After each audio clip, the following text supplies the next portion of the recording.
Hey everybody, welcome back to the channel. So after taking a refreshing 2-week break from YouTube, I am finally back. I was trying to avoid complete and total burnout, and I've come back feeling fresher than ever, so I'm back on that Blender grind. I never actually stopped studying. I still did an hour or two per night. Ever since my last video, I've been focusing mostly on 2D animation. It's actually pretty funny. I've been following this Richard Williams, the Animator Survival Kit book that almost everybody swears by. And so I've been following that, and just after a few nights, I started to see 2D animated characters and characters in motion with onion skins, that kind of thing, in my dreams, which I was kind of taken aback by that. I guess that happens with anything, if you like a video game, if you play it too much, or a particular topic or area of interest if you study it a lot. But hopefully that's a good thing. Hopefully that's my brain trying to interpret what I had learnt that day and make sense of it, and pattern recognition and all that kind of stuff. So fingers crossed. Anyway, like I say, I've been focusing heavily on 2D right now because A, it's been a lot of fun, and B, I felt like I wasn't at a point where I had a good enough understanding of how to properly animate a 3D character with some of the rigs and 3D character models that I've been playing with in Blender. So I wanted to take a breath, take a step back, back to the very basics, and my logic is basically, it's not that I was trying to, but there's no point in skipping important fundamental steps. I'm not going to be able to shortcut my way to competency in this area, so I'm happy to spend as much time as it takes on the basics until it all finally clicks, and then I will make a decision as to what to sort of learn next. But that's where I'm at. I'm going to show you some of it in a second, but just a brief section of this video about Richard Williams. I am saddened to find out that he passed away in 2019. He was one of the animation industry's all-time greats, and I knew him from his success in working on Who Framed Roger Rabbit.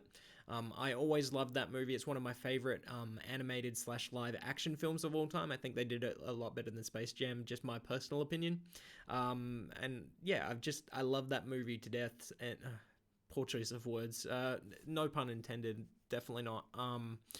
But yeah, I'm sad to find out that he passed away in 2019, but at the same time, it was a happy surprise to find out that he was the one that wrote the Animator Survival Kit, because I hear people talk about this book so fondly, and it comes so highly recommended on the internet, and from even people in the industry, particularly if you're trying to grasp walk cycles. It has a huge amount of information about different walk cycles, run cycles, how to add character to it, and all of that. So that's certainly what piqued my interest to begin with. But like I say, it's sad that he passed away, but at the same time, I guess that's a bit of his legacy, is having taught so many people, and sort of collated that industry knowledge all in one place, because he worked with a lot of early Disney animators, Warner Brothers people who worked on Warner Brothers cartoons as well. Man, the man was a powerhouse, I tell you. And by the way, if you want to see amazing hand-drawn 2D short from 2015, look up Richard Williams' prologue.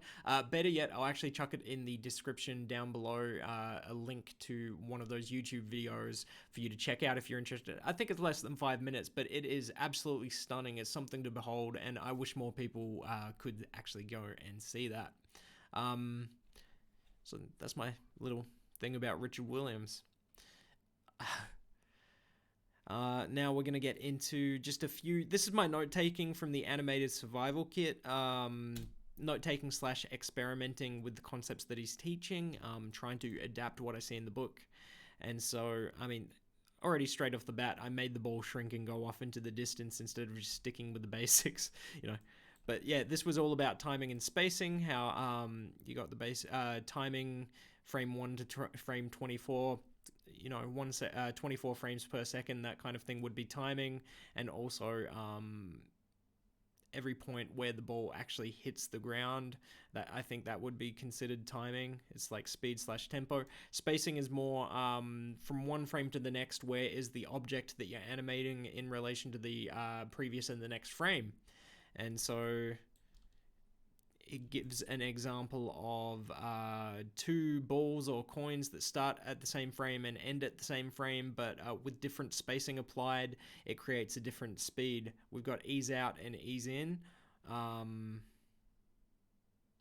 the B there, so it appears to start from a stationary position and speed up, and then come to a sort of slow down towards frame 25.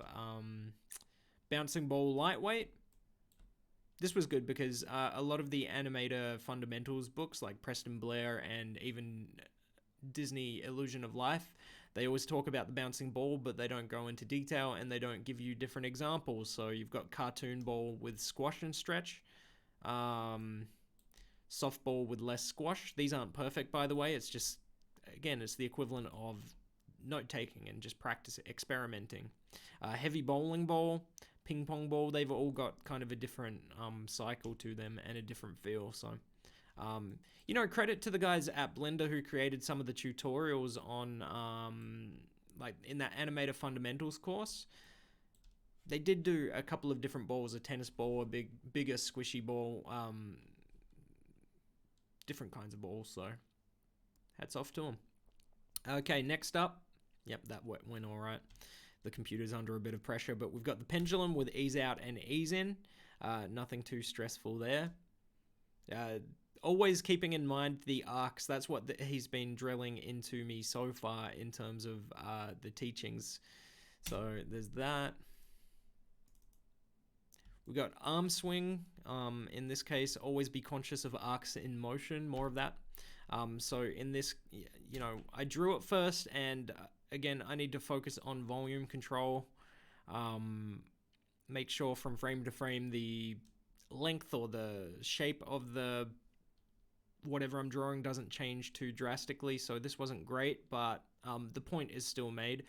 So what I did, I started off with that one there, drew it, ish, and then I put a rig over it just to get those motion paths. Yeah. Again, these aren't going to be perfect. These aren't tidied up notes. These are just as I go. You can even see, I guess you can see my stupid file names for these things. Let's see. We'll turn on the onion skin with the Anim Extras. I used a 3D ball here just so I didn't have to draw it all out. And because we're dealing with perspective. So he was teaching that in the top view, the ball is evenly spaced, or it appears evenly spaced. But then from a perspective view or a side view here, the ball appears to move faster when it's at the front or the back. So in other words, it looks like there's more space between them at the front, but then when it hits those side angles, it sort of appears to cluster at the edges.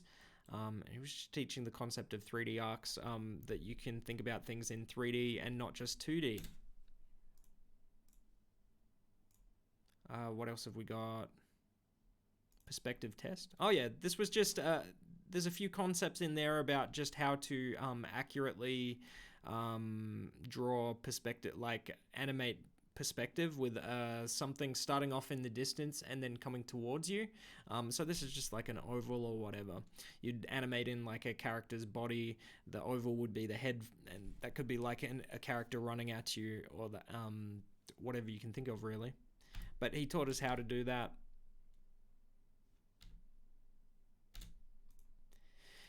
And I don't want to show you head turn. That one wasn't very good. I'm not good at drawing still, but I'm learning these concepts whilst sucking at drawing. How funny is that? I'm trying to work on both at the same time.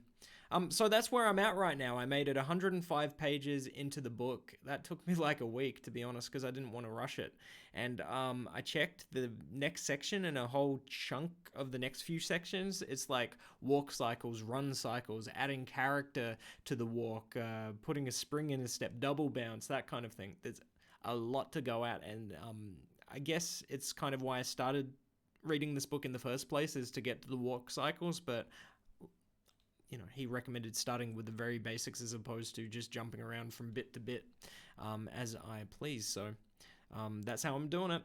Anyway, that's enough for today's video. If you, by the way, let me know if the audio sync is alright. For the first, 55 videos that I've recorded on here, I noticed the audio was out of sync on every video, so I've adjusted the audio delay slightly. Hopefully I've got it right, but, if it sucks, I'll try and fix it in the next video. As always, thank you for watching. If you enjoyed this video, feel free to leave a thumbs up down below. If you haven't already, feel free to subscribe to the channel. It'd be very much appreciated, and I will see you in the next one, guys. Have a great day.